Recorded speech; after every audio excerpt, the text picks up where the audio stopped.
Hello and welcome back to the Final Fantasy Limited set review. In this video, I'll be talking about all of the green cards and how good I think they're going to be in the upcoming limited draft environment. Almost no sealed, but we don't really talk about sealed all that much here. There are 5 tiers that I use to talk about the cards. Tier 1 is good, Tier 5 is bad. Um, Generally, the tiers are loosely based around when I would expect to pick the cards in a pack. Um, it's not an exact science, but the tiers are largely to allow for discussion about the cards more so than to be a hard and fast list of what the best cards in the set are. So let's begin with Airship Crash. 2 and a green, instant destroy target artifact, enchantment, or creature with flying, cycling for 2 colorless. I've seen this card many times. This one has cycling, so maybe a little bit better, although cycling for 2 is something you don't really want to be doing. There are many artifacts in the set, but none of them that you really are going to want to pay 3 mana to destroy. Not a ton of flyers. This isn't Dragonstorm where all the good creatures are flyers. This is normal set. I could even move this down to tier 5. The cycling makes it so it's not like the worst, most unplayable card ever of all time, and you could maybe play the first copy of it. I don't expect this to be very good, but I don't think it's like completely unplayable either. I just too expensive for what you're looking for. Ancient Adamantoise. 5 green for an 8/20 with Vigilance and Ward 3. Damage isn't removed from this creature during cleanup steps. All damage that would be dealt to you and other permanents you control is dealt to this creature instead. When this creature dies, exile it and create 10 tapped treasure tokens. So this is really weird. First of all, it's an 8-drop. It's pretty big. Like, it's big. And it does prevent all damage to all other permanents. It does have Ward 3. With all that being said, I think this is bad. Maybe I'm just wrong. Like, it's possible I'm just wrong. Uh, the the problem is, I mean, one of the things that's nice about this is it does prevent you from dying to like a flyer, and it does just kill every creature that it just gets to attack every turn, and then your opponent's like jumping it, but it doesn't actually like 20 toughness is enough that like it can absorb a lot of hits. So I think tier 4 is probably too low.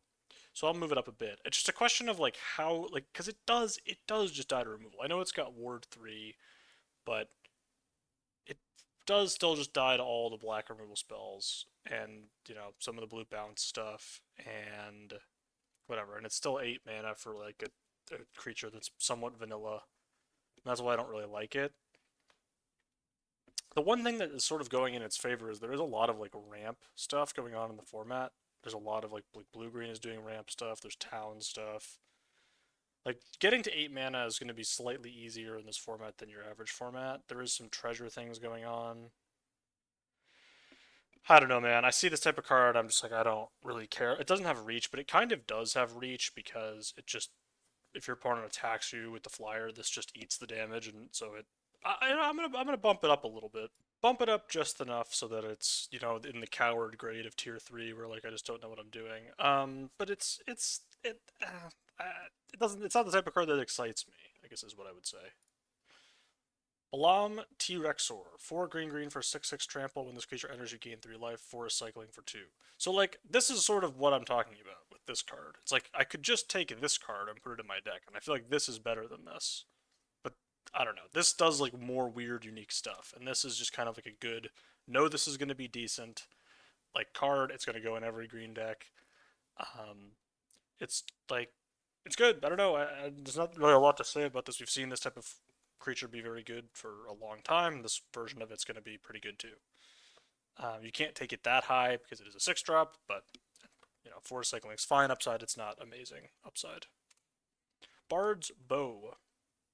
2 and a green for an equipment with job select. Equipped creature gets +2/+2, has reach, and is a bard in addition to its other types. Equipped for 6, which is I think the highest equip cost in like the whole set.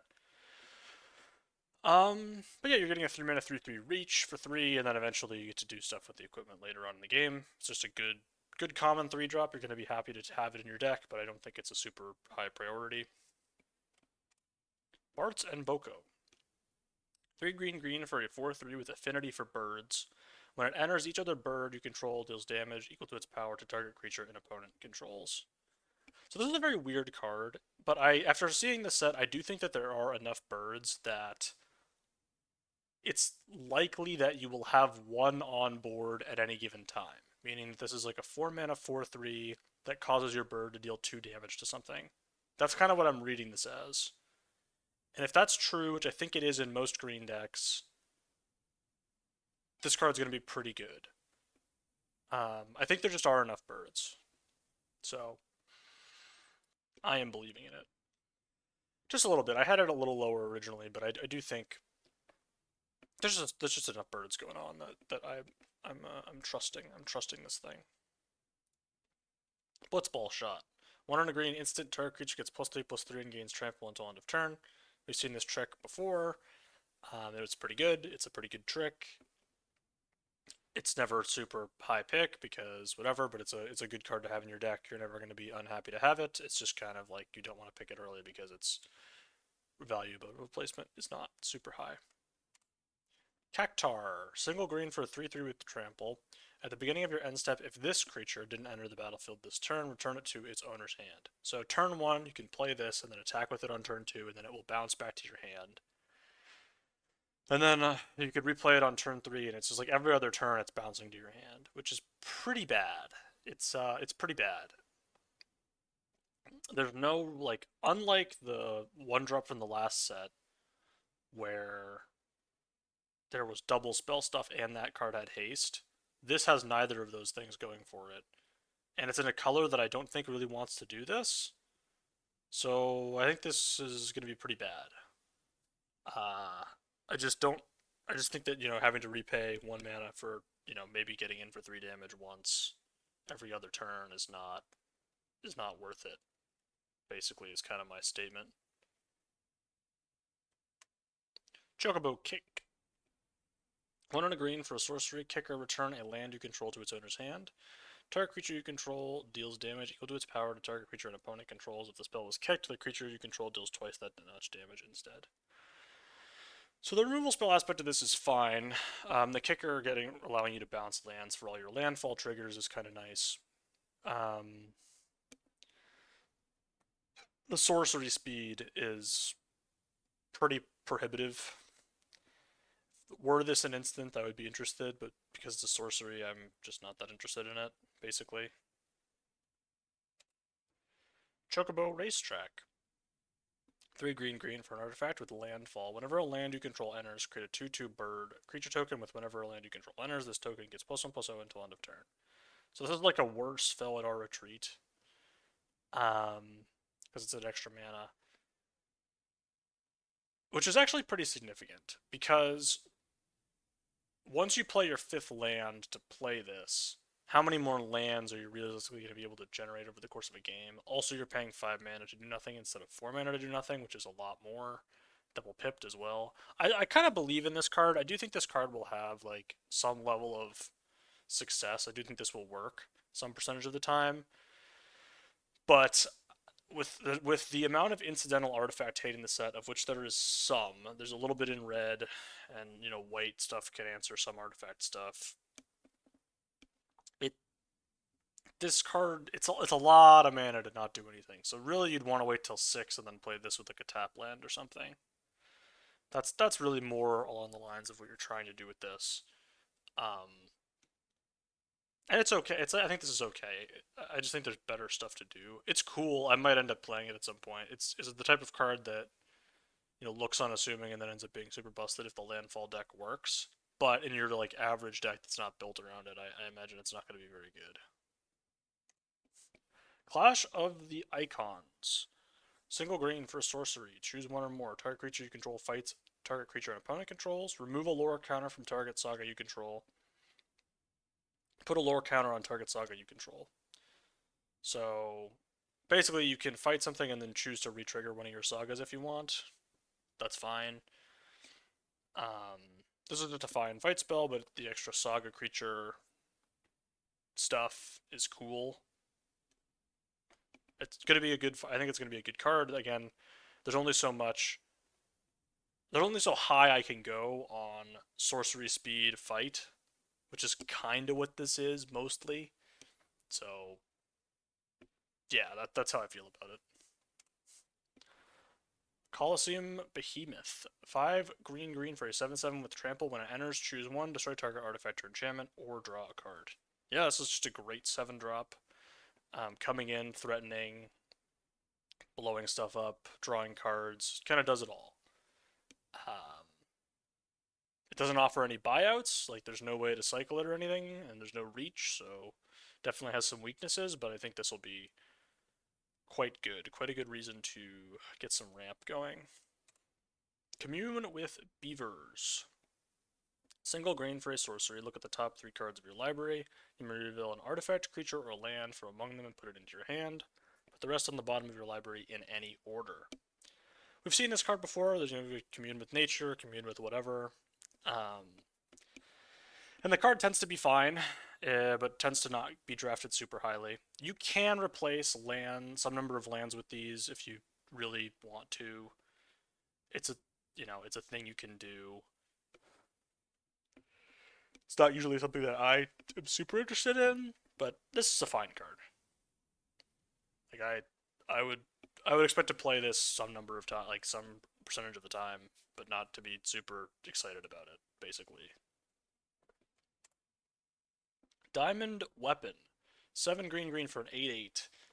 It costs 1 less to cast for each permanent card in your graveyard. It has reach. It is immune. Prevent all combat damage that would be dealt to it. So this is an absolute brick wall. It costs 9 mana. It really never is going to cost 9. You're gonna have 1 or 2 permanents in your graveyard at minimum by turn 7. So 7 mana is achievable for this. 6 mana is on the board for this on turn 6. If you have any sort of mill going on, this does that.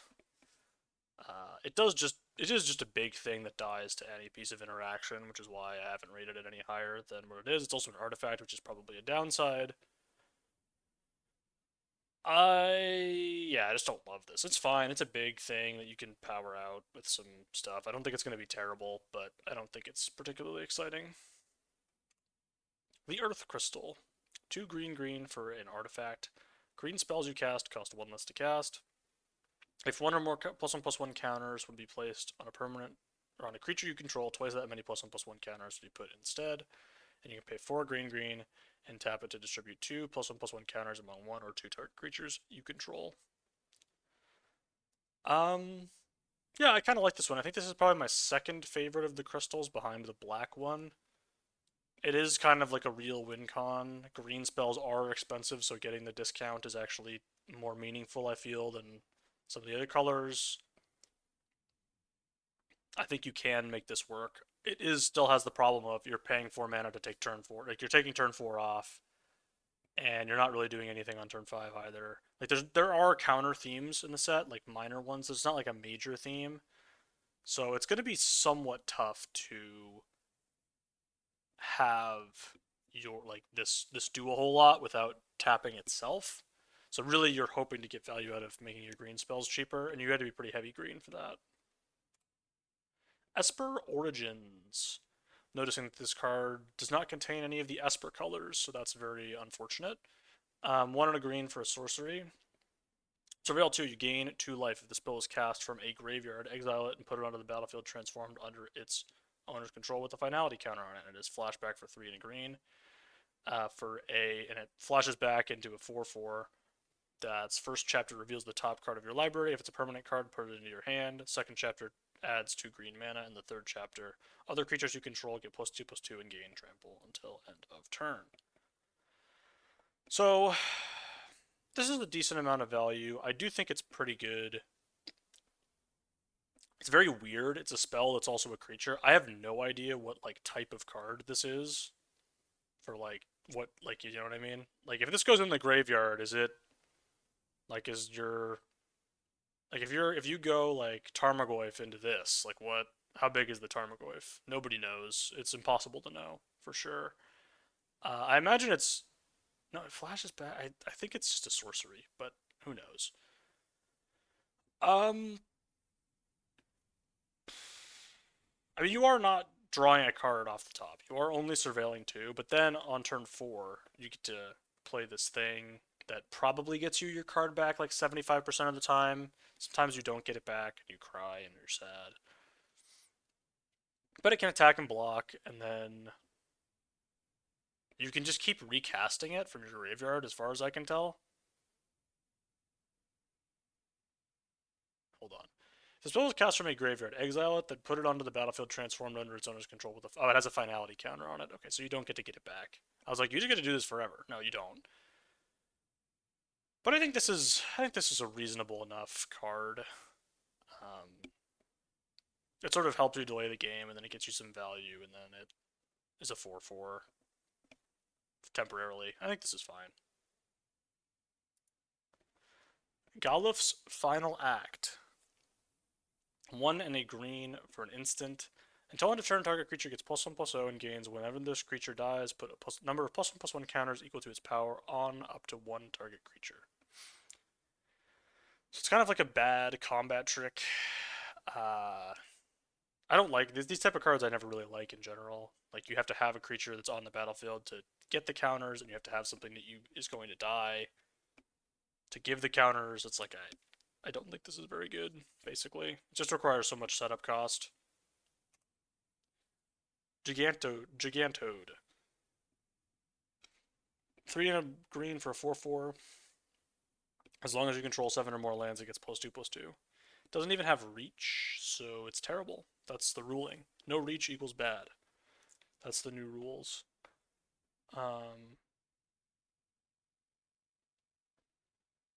So like the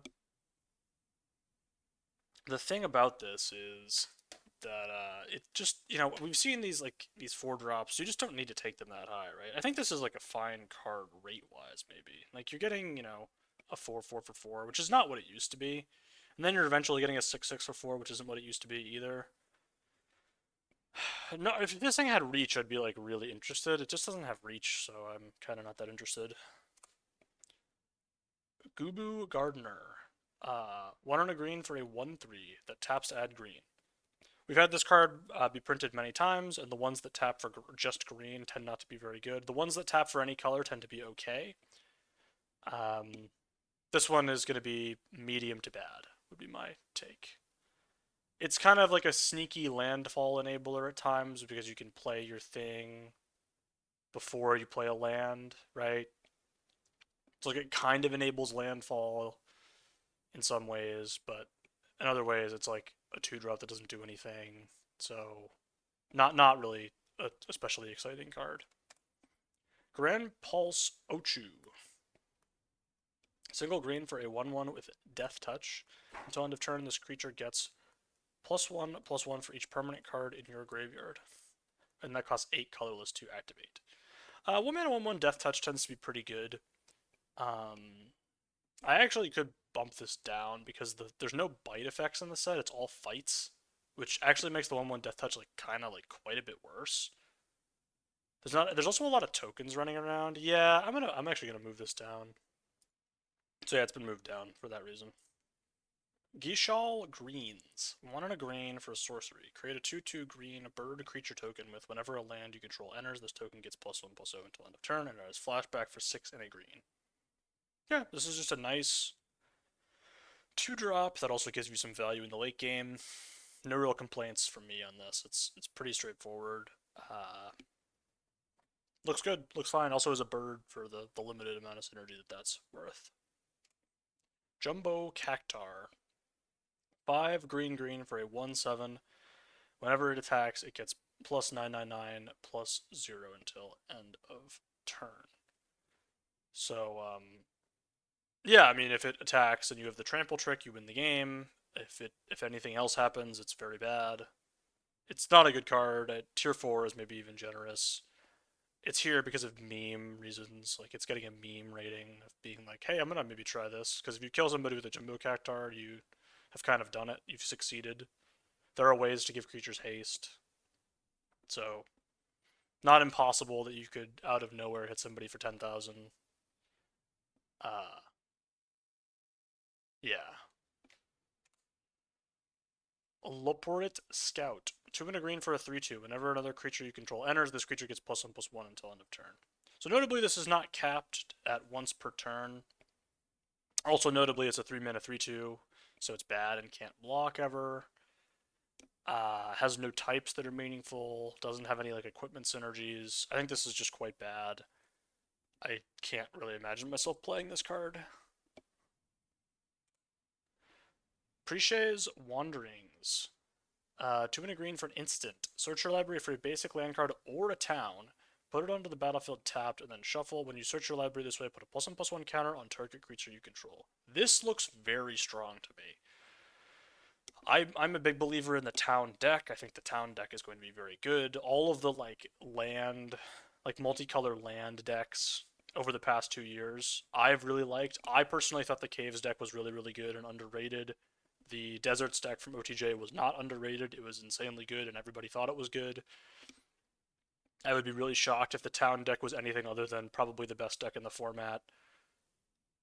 I think this card is a large reason for that because it helps ramp you. Like, the worst case scenario, if you cast this and ramp and don't give the counter, is still fine. But, like, if you ever get a +1/+1 counter out of this card, it's just insanely good. You get to tutor any town, it fixes your mana. Like, it can double fix you because it fetches towns, which can be dual lands. I mean, this card just looks unbelievably strong to me. Like, this just looks really, really powerful. Especially, I mean, it's an instant. It's crazy that this is an instant, to be honest with you. Kina Q Gourmet. 2 and a green for a 2/3. If one or more tokens would be created under your control, those tokens plus a 1/1 green frog creature token are created instead. You can pay 2 to sacrifice a frog and put a counter, a +1/+1 counter on this creature. So this does work with all the equipment stuff. I should respect it then. I should respect it. And so I shall. I have shown it respect by giving it a tier 3 instead of a tier 4. Because at the end of the day, it's a 3 mana 2/3 with no ETB, which is very bad. But I do think that getting an additional 1/1 token for every equipment you play that has job select is enough upside that I think this is probably fine, and I will respect it a little bit. But I'm not respecting it a lot. Notice some people may get overzealous and respect it too much. I wouldn't find myself being somebody who's going to over-respect this card, I fear. It is maybe my favorite art in the whole set, though. So there's that. It's got that going for it. It is also just a fine card, I think. Reach the Horizon. 3 and a green sorcery. Search your library for up to 2 basic land cards and or town cards with different names. Put them onto the battlefield tapped and then shuffle. So, not nearly as good as the common instant thing that does like this but way better and also sometimes impacts the board. I mean, we just saw the Dragonstorm be pretty good. This is not, we've had, like, this effect has been bad for a long time, but this effect plus something tends to be good. I would say this is not quite enough to be great, but I actually don't think this is completely unplayable because of how strong I think the Towns deck is going to be. So I do think that this is like the type of card that actually gets worse as the format goes on because it's like decent in a very powerful Towns deck, but in a deck that is not very powerful Towns deck, it kind of gets worse. So it's a card that may overperform people's expectations early and then kind of sink back into the reality of not being that good as people take the Towns more highly. A Realm Reborn. 4 green, enchantment. Other permanents you control have tap, add 1 mana of any color. This card is not designed with draft as a format in mind, and so we will be skipping it for that reason. Ride the Shoepuff. 1 and a green for an enchantment. Whenever a land you control enters, put a +1/+1 counter on target creature you control. And you pay 5 green to make it a 7/7 in addition to its other types. So these type of cards are always sort of like appealing, but never really perform very well. There was one of them in Neon Dynasty that you could channel into something. This one, it just, the problem is taking turn 2 off is so bad. And then to play your 3-drop, you have to play your land first. So you really need like a 1-drop. But if you don't have a 1-drop, this is just kind of does nothing for 3 turns. And then it's just like, that's not good. So you kind of want to play it on turn 5, but then you already have used up like 4 of your land drops. So it's just kind of these type of cards just never really work. This one at least becomes a 7/7 and pays you off for having a bunch of lands. There's some light counters themes, so I can see there being a place for this card, unlike some versions of it, but I don't think it's very good. Raida's Return. Raidia's, I don't know. 3 and a green for a sorcery. Creatures you control get +3/+3 until end of turn, or return up to 2 target creature cards, permanent cards from your graveyard to your hand. So this is a lot of power and toughness to give out for 5 mana. It's an overrun without the trample. Now, trample, important. It's an important reason why overrun's good. Now, it's easier to cast than overrun, too. Returning 2 permanent cards to your hand for 5 mana is not really very good, and it doesn't really help with what this card, like, in the deck where you want to play this card, you want this to help you finish the game. When it doesn't do that, it being a below rate spell that gets 2 permanent cards back isn't great. I do think that this card is actually going to be decent in like a green-white going wide deck, which I think there is some support for in the set. So I think that in that deck, this could be pretty good, but I think otherwise I'm not super excited about it. I think if you don't want the overrun effect, this is basically unplayable. Sash Katsura. Oh man, we're struggling. We're struggling in the pronunciations. We're struggling. 3 and a green for 3/3. When it enters, you may search your library for a bird or a basic land card. Reveal it, put it into your hand, and then shuffle. And whenever it attacks, put a +1/+1 counter on target creature, then double the number of +1/+1 counters on that creature. Notably, it can target itself with that ability. This is just insane, right? So you're getting 4 mana, 3/3 to tutor either your best bird or your best land into your hand. That's your tutoring. I don't know, 50% of your deck you get to tutor through for whatever the best of 50% of your deck is. Obviously, a lot of that's lands, but I don't know. This is just busted. It's just insanely good. You just draw 2 cards. You draw a card for 4 mana. The card you draw is always a creature if you want it to be. When this thing attacks, your opponent still has to remove this because whenever it attacks as a 5/5. If you have other creatures with counters on them, it helps those too. Yeah, I mean, this thing is just great. Saj's Chocobo. Look at this. He's got the Chocobo in his hand, and then now it's here. It is a 1 mana 0/1. Whenever a land, it is a landfall. Whenever a land you control enters, put a +1/+1 counter on this creature. This is very powerful on turn 1. On turn 2, it's a 1/2, and then on turn 3, it's a 2/3 for 1. That's a good rate. There are a lot of ways to bounce lands and recur lands in this set to make landfall work multiple times. Is that something you really want to do? Is this thing pretty bad against bounce spells? Yes. Is there going to be bounce spells? Yes. But it is a threat on turn 1, and so for that reason I'm respecting it by giving it a 2 or 3 rating. I don't think it's like, it's a swingy card, right? It's a card that's inherently swingy. If you draw it on turn 1 and play it on turn 1, it's going to be decent. If you do something other than that, it's probably not going to be that good. Side quest, raise a Chocobo.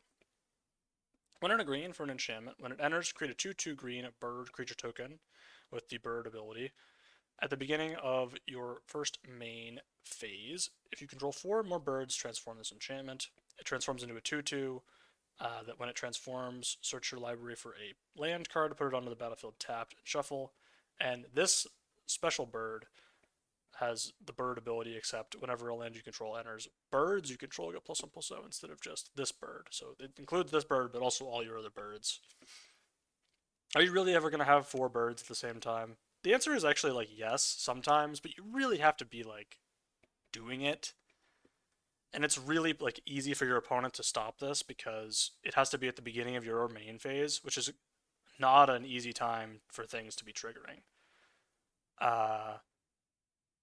You can't, like, you have to wait a full turn of having 4 birds for this to actually flip. So your opponent has a lot of agency over preventing it from flipping, so it's almost never going to flip.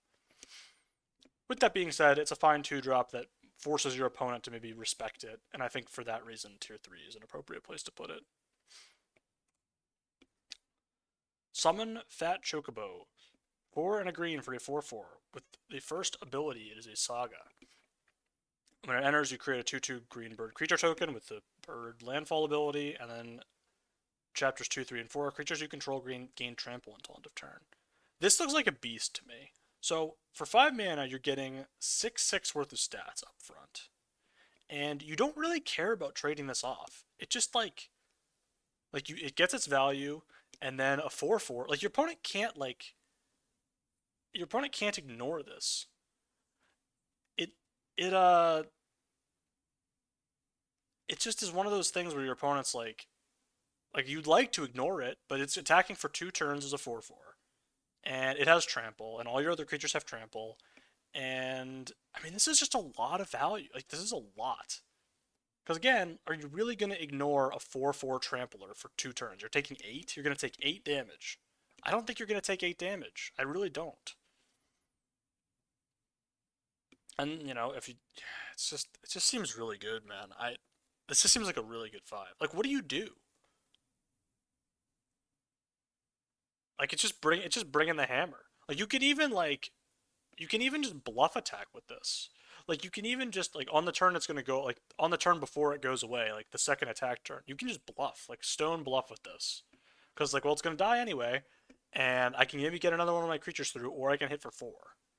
It's just, I think this is quite good. I really like this. So, we'll see. We'll see how it goes. But I'm believing in you. Summon Fenrir. 2 mana green for a 3/2. Enchantment Creature Saga. First chapter, search your library for a basic land card, put it onto the battlefield, tapped, shuffle. Second chapter, when you cast a creature spell this turn, that creature enters with an additional +1/+1 counter on it. Third chapter, draw a card if you control the creature with the greatest power or tied for the greatest power, which you likely will, but maybe not.